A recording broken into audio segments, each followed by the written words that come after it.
আমি সুদীপ্তা, এভি নিউজে আপনাদের সকলকে স্বাগত। প্রথমেই চোখ রাখবো নিউজ হেডলাইন্সে।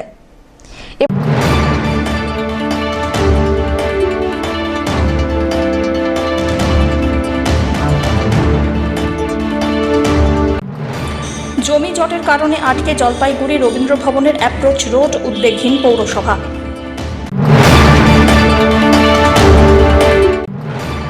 গাঁজা পাচারের চেষ্টা, গাঁজা সহ স্কুটিকে পুলিশের হাতে তুলে দিল বাসিন্দারা, পলাতক অভিযুক্ত।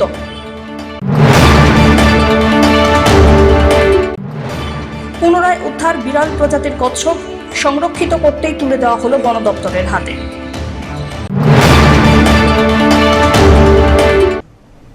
এবার আসছে বিস্তারিত সংবাদে। জলপাইগুড়ি রবীন্দ্র ভবনের সামনে করলা নদীর ওপরে সেতুটি এখনো অর্ধ সমাপ্ত অবস্থায় পড়ে আছে। মাঝে জমি জটের কারণে আটকে ছিল সেতুর দুপাশের অ্যাপ্রোচ রোড তৈরির কাজ। এখনো হয়নি সেই রোড। জমি সংক্রান্ত বিষয়টি অনেকটাই মেটানো সম্ভব হলেও বাকি কাজ এখনো শেষ করা যায়নি। ফলে করলা নদীর ওপরে সেই সেতু দিয়ে চলাচল সম্ভব হচ্ছে না। প্রায় এক দশক ধরে এভাবে অব্যবহৃত অবস্থায় পড়ে আছে সেতুটি। বর্তমানে অর্ধ সমাপ্ত সেতুটি এখন মানুষের জামা কাপড় শুকোনোর কাজে ব্যবহার হচ্ছে। মানুষের পরিষেবা দিতে বিন্দুমাত্র মাথা ব্যথা নেই বর্তমান রাজ্য সরকার এবং তৃণমূল পরিচালিত পুর বোর্ডের, এমনটাই অভিযোগ বিজেপির। অপরিকল্পিতভাবে সেতু তৈরির খেসারত এখন সাধারণ মানুষকে দিতে হচ্ছে বলে দাবি। জলপাইগুড়ির অন্যতম এই সেতু মানুষ ন্যূনতম পরিষেবা থেকে সেখান থেকে বঞ্চিত হচ্ছেন বলে অভিযোগ বিজেপি জেলা সম্পাদক শ্যামপ্রসাদের। তিনি বলেন, এটি তৃণমূলের মানসিক সমস্যা। জলপাইগুড়ি শহরের বাসিন্দাদের পরিষেবা থেকে বঞ্চিত করা হচ্ছে। ভোট লুট করে রাজ্য সরকার এবং জলপাইগুড়ি পুরসভায় ক্ষমতায় এসেছে তৃণমূল। মানুষের কথা তারা ভাবে না, এমনটাও তীব্র কটাক্ষ করেন তিনি। দেখুন, এই সমস্যা তৃণমূলের মানসিক সমস্যা। মানুষের পরিষেবা দেওয়ার ক্ষেত্রে তাদের মানসিক সমস্যা রয়েছে, তারা পরিষেবা দিতে চায় না। জলপাইগুড়ি মানুষ দীর্ঘদিন ধরে এই সেতু নিয়ে তারা সমস্যার সম্মুখীন হয়েছে, কারণ অপরিকল্পিতভাবে এই পরিকল্পনা হাতে নিয়েছে তৃণমূল সরকার, তৃণমূলের যারা জলপাইগুড়ির দায়িত্বে আছেন তারা। এই পরিকল্পনা যদি সঠিক থাকতো তবে বহুদিন আগে ব্রিজটি তৈরি হয়ে মানুষের জন্য খুলে দেওয়া হতো। কেন খুলে দেওয়া হচ্ছে না, কি সমস্যা রয়েছে তারাও খুলে বলছেন না। কোনো নেতা জানেন না, যারা কাজ করছেন তারাও জানেন না। হঠাৎ করে ঠিকাদার সংস্থা চলে যাচ্ছে, হঠাৎ করে বন্ধ হয়ে পড়ে আছে। এত কোটি টাকা ব্যয় করে কেন আজও পড়ে আছে, কেন মানুষের জন্য সেটাকে সমাধান করে দেওয়া হচ্ছে না? কারণ সমস্যা তৃণমূলের মানসিক সমস্যা। তৃণমূলের নেতারা তাদের পকেট ভরতে অভ্যস্ত, কিন্তু জলপাইগুড়ির পাবলিককে পরিষেবা দেওয়ার ক্ষেত্রে তারা সম্পূর্ণরূপে ব্যর্থ। আজকে জলপাইগুড়ি পৌরসভা বলুন অথবা সরকার বলুন, প্রত্যেক ক্ষেত্রে তারা ভোট লুট করে আজকে তারা সরকারে আছে। পৌরসভার ক্ষেত্রেও তারা ছাপ্পাবাজি করে সরকারে আছে। কারণ মানুষের প্রতিফলন যদি নিতে হয় তবে সুষ্ঠুভাবে ভোট করাতে হয়। আমরা জলপাইগুড়ি পৌরসভার ক্ষেত্রে দেখেছি যে অবাধে ভোট লুট হয়েছে প্রশাসনকে কাজে লাগিয়ে। মানুষের রায় তারা নিতে চাননি, কারণ মানুষ তাদের এই দুর্নীতিগ্রস্ত তৃণমূলের পাশে মানুষ নেই। জলপাইগুড়ি আপামর জনগণ যারা শিক্ষিত, ভদ্র, যারা সমাজটাকে ভালোভাবে রাখতে চান, তারা কোনোভাবেই এই তৃণমূলের সরকারের পক্ষে নেই। 2019-এও তারা দেখিয়েছে, এবারও যে লোকসভা নির্বাচন হয়েছে আপনারা দেখেছেন যে জলপাইগুড়ির মানুষ তাদের সঙ্গে নেই, বিজেপির সঙ্গে আছে। পাশাপাশি বিজেপি শুধুমাত্র রাজনীতি করার জন্যই এসব বলছে বলে পাল্টা কটাক্ষ তৃণমূলের। এ বিষয়ে শহর ব্লক তৃণমূল কংগ্রেসের সভাপতি তথা পুরসভার 15 নম্বর ওয়ার্ডের কাউন্সিলর তপন বন্দ্যোপাধ্যায় বলেন, বিজেপি জানেই না সেতুটি বাম আমলে অপরিকল্পিতভাবে তৈরি হয়েছিল। সেতু চালু করার জন্য পূর্বতন এসডিডিএ চেয়ারম্যান সৌরভ চক্রবর্তী যথেষ্ট চেষ্টা করেন। কাজটি সমাধানের পথে রয়েছে। বর্তমানে এসডিডিএ নতুন প্রশাসক এসেছে এবং সেক্ষেত্রে বিষয়টি ফের উত্থাপিত হবে বলেও জানিয়েছেন তিনি। সেতুটা তো এইচডিডিএ এটা করেছিল এবং সেতুটা এটা অবৈজ্ঞানিকভাবেই করা হয়েছিল, কারণ ওর অ্যাপ্রোচ রাস্তার প্রভিশন না রেখে সেতুটা করা হয়েছিল এবং ওপাশে কিছু বাড়িঘরও রয়েছে, যে বাড়িঘরগুলি সেতুটাকে যদি আমরা সংযোগ করে দিই হাসপাতালের রাস্তার সঙ্গে, তাহলে বাড়িঘরগুলিকে উচ্ছেদ করা প্রয়োজন।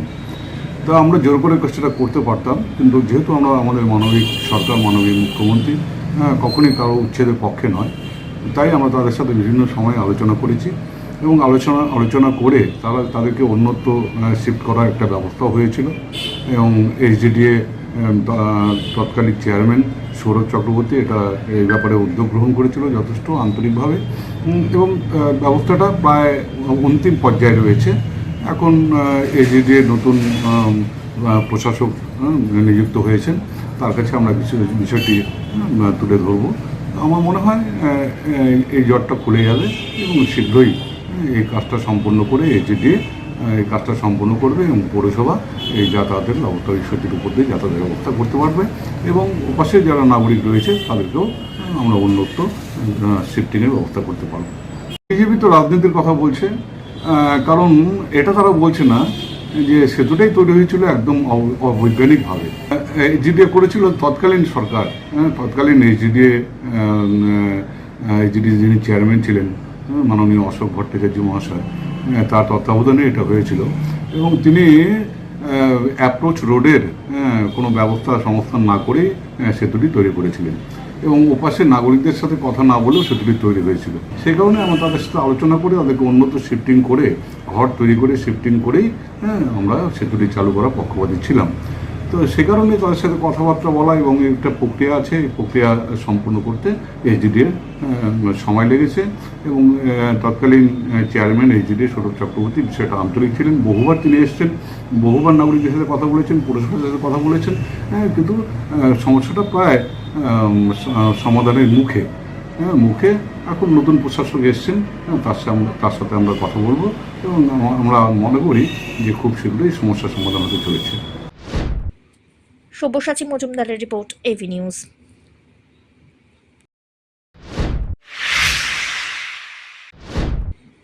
লুকিয়ে গাঁজা পাচারের চেষ্টা, সেই অভিযোগে জলপাইগুড়ির কোনপাকড়ি এলাকায় স্থানীয় বাসিন্দারা আটক করল স্কুটিকে। গাঁজা সহ স্কুটিকে পুলিশের হাতে তুলে দেন বাসিন্দারা। স্থানীয়দের অনুমান 10 কেজির মতো গাঁজা স্কুটিতে পাচার করছিল পাচারকারী। স্কুটির চালক তথা পাচারকারী পলাতক। তদন্তে নেমেছে কোতোয়ালি থানার পুলিশ। শিলিগুড়ির দিক থেকে একটি স্কুটি জলপাইগুড়ির বেরুবাড়ির দিকে যাওয়ার সময়ে কোনপাকড়ি এলাকায় একটি শিশুকে ধাক্কা মারে। গুরুতর আহত অবস্থায় শিশুটি বর্তমানে হাসপাতালে চিকিৎসাধীন। পাশাপাশি স্কুটিও রাস্তায় পড়ে যায়। স্থানীয়রা ছুটে এসে আহত শিশুটিকে উদ্ধার করে জলপাইগুড়ি সুপার স্পেশালিটি হাসপাতালে পাঠায়। পাশাপাশি ঘাতক স্কুটিকে আটক করে। অবশ্য স্কুটির চালক চম্পট দিয়েছে। স্থানীয় বাসিন্দারা আটক স্কুটিতে দেখতে পান বিভিন্ন জায়গায় লুকিয়ে গাঁজার প্যাকেট। স্থানীয় বাসিন্দাদের অনুমান স্কুটিতে প্রায় 10 কেজির মতো গাঁজা পাচার করার ছক করেছিল পাচারকারী। সঙ্গে সঙ্গে খবর দেওয়া হয় কোতোয়ালি থানায়। পুলিশ গিয়ে গাঁজা সহ স্কুটি আটক করেছে। স্কুটি চালক তথা পাচারকারীর উদ্দেশ্যে তল্লাশি শুরু করেছে পুলিশ। ঘটনাটা আজকে 10:30টার দিকে যখন বৃষ্টি হয় তো আচমকা একটা স্কুটি আসে, একটা 12 বছরের বাচ্চাকে অ্যাক্সিডেন্ট করে উনি স্কুটিটা রাস্তায় পড়ে যায়। তখন এলাকার মানুষ এসে আমরা দেখি স্কুটিটার ভিতরে অনেকগুলা গাঁজা, মানে ভিতরে প্যাকেট করা ভর্তি করা আছে। তখন এলাকার মানুষ এসে সঙ্গে সঙ্গে আমরা পুলিশকে ফোন করি, তখন পুলিশ আসে। এখন এটা পুলিশের হেফাজতেই আছে। কোথা থেকে আসছিল গাড়িটা?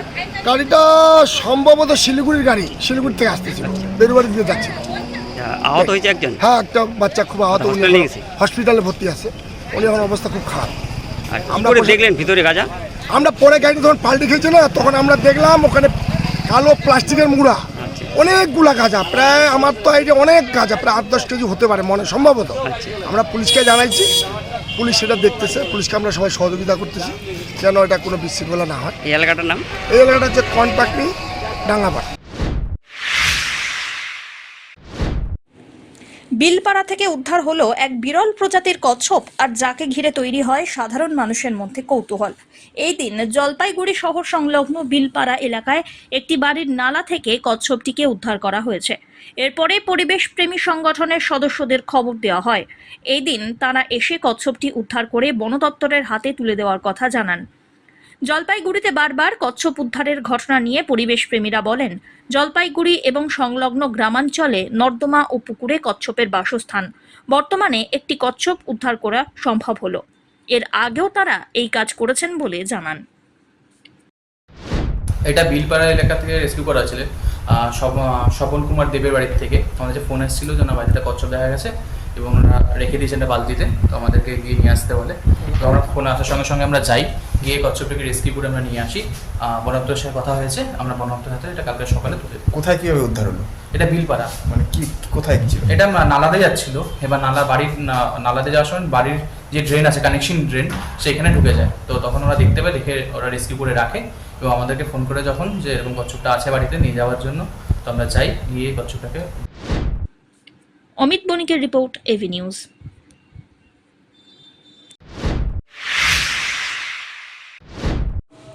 বিশ্ব মাদক বিরোধী দিবস উপলক্ষে জলপাইগুড়ি জেলা পুলিশের পক্ষ থেকে র্যালি বের করা হয় বুধবার। এদিন জলপাইগুড়ি শহরের সোনাউল্লা বিদ্যালয়ের সামনে থেকে র্যালিটি বের হয়।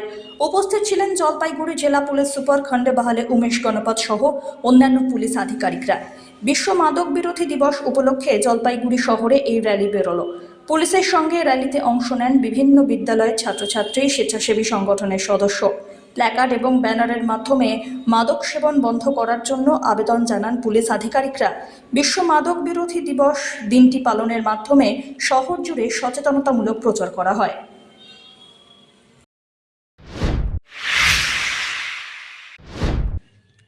মাদক বিরোধী দিবসে পুলিশের পক্ষ থেকে সচেতনতামূলক র্যালি করা হলো। জলপাইগুড়ি জেলা পুলিশের নির্দেশে বুধবার দুপুরবেলায় ধূপগুড়ি থানা এবং ধূপগুড়ি উচ্চ বিদ্যালয়ের পক্ষ থেকে র্যালিটি গোটা শহর পরিক্রমা করে। ধূপগুড়ি মহকুমা পুলিশ আধিকারিক গেলসন লেপচা, ধূপগুড়ি থানার আইসি অনিন্দ ভট্টাচার্য, ট্রাফিক ওসি বসন্ত পি লামা সহ ধূপগুড়ি থানার পুলিশ আর সিভিক ভলেন্টিয়ার এবং ধূপগুড়ি উচ্চ বিদ্যালয়ের ছাত্রছাত্রীরা র্যালিতে অংশগ্রহণ করে। র্যালি শেষে ধূপগুড়িতে মায়ের থানের সামনে মাদক সম্পর্কে মানুষকে সচেতন করতে একটি ছোট্ট পথনাটিকা প্রদর্শিত হয়। মূলত মানুষকে নেশামুক্ত করতে এবং সমাজ থেকে নেশাকে দূর করতেই পুলিশের এই বিশেষ উদ্যোগ বলে খবর। International day against drug abuse উপলক্ষে আমাদের এসপি জলপাইগুড়ি স্যারের নেতৃত্বে আমরা ধূপগুড়ি থানা এবং ধূপগুড়ি হাই স্কুল স্টুডেন্টগুলো মিলে একটা ছোট্ট অ্যাওয়ারনেস ক্যাম্পেইনটা করালাম। এই অ্যাওয়ারনেস ক্যাম্পেইনের জন্য আমরা একটা র্যালি বের করলাম এবং একটা ছোট্ট নাটকটা আমরা দেখালাম মানুষদের মধ্যে।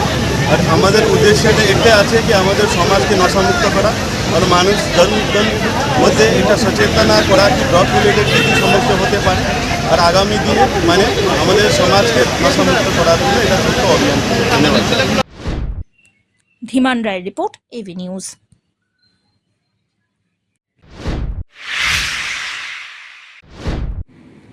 সাহিত্য সম্রাট বন্দে মাতরম রচয়িতা ঋষি বঙ্কিমচন্দ্র চট্টোপাধ্যায়ের ১৮৪তম জন্মদিন শ্রদ্ধার সঙ্গে পালিত হল সানুপাড়া এলাকায়।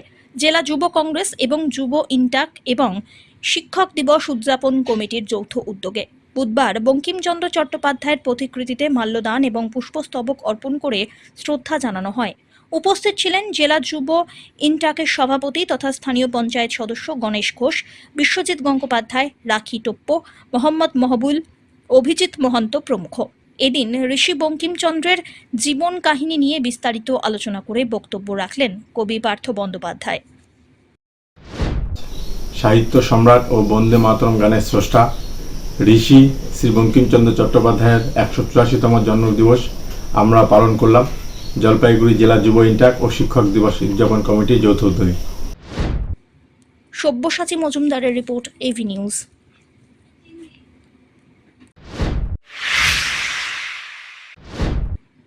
জঙ্গলের বুক চিরে বেরিয়ে গিয়েছে জাতীয় সড়ক, আর সেই জাতীয় সড়কের পাশে জঙ্গলের মধ্যে ঠায় দাঁড়িয়ে গজরাজ আপন মনে খেতে ব্যস্ত। এদিকে জাতীয় সড়ক দিয়ে যাওয়া পথ চলতি সাধারণ মানুষ সেই গজরাজকে দেখতে দাঁড়িয়ে পড়লেন। বুধবার দুপুরবেলায় ডুয়ার্সের বাতাবাড়ি লাটাগুড়ি জাতীয় সড়কের মহাকাল ধাম সংলগ্ন এলাকায় ঘটে এই ঘটনা। এদিন দুপুরবেলায় একটি হাতি জাতীয় সড়কের পাশে জঙ্গলে দাঁড়িয়েছিল। হাতিটি আপন মনেই খাবার খাচ্ছিল। জাতীয় সড়ক থেকে পরিষ্কার দেখা যাচ্ছিল সেটিকে। অনেকেই সড়কে দাঁড়িয়ে হাতির ছবি তোলেন, যদিও হাতিটি কিছুক্ষণ পরে ফের জঙ্গলের ভিতরে চলে যায়। ধীমান রায়ের রিপোর্ট, এভি নিউজ।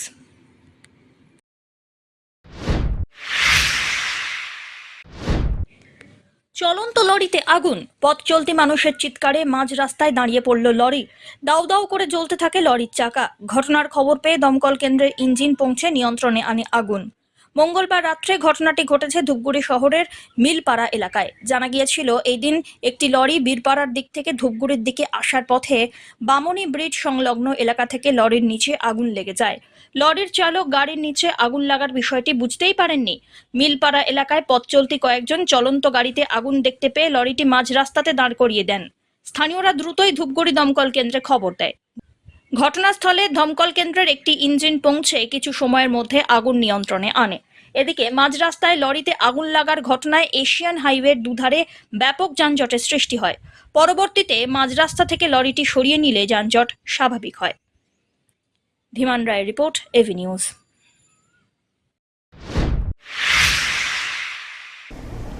শেষ করবার আগে নিউজ হেডলাইন্স আরো একবার।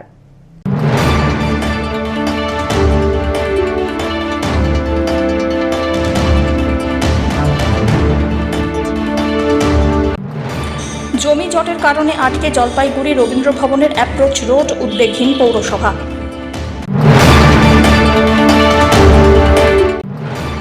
গাঁজা পাচারের চেষ্টা, গাঁজা সহ স্কুটিকে পুলিশের হাতে তুলে দিল বাসিন্দারা, পলাতক অভিযুক্ত।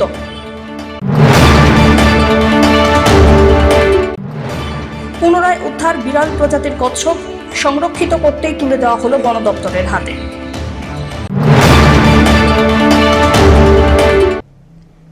এখনকার মতন এভি নিউজ এ পর্যন্তই। পরবর্তীতে আসছি আরো সংবাদ নিয়ে। দেখতে থাকুন আমার বিশেষ। নমস্কার।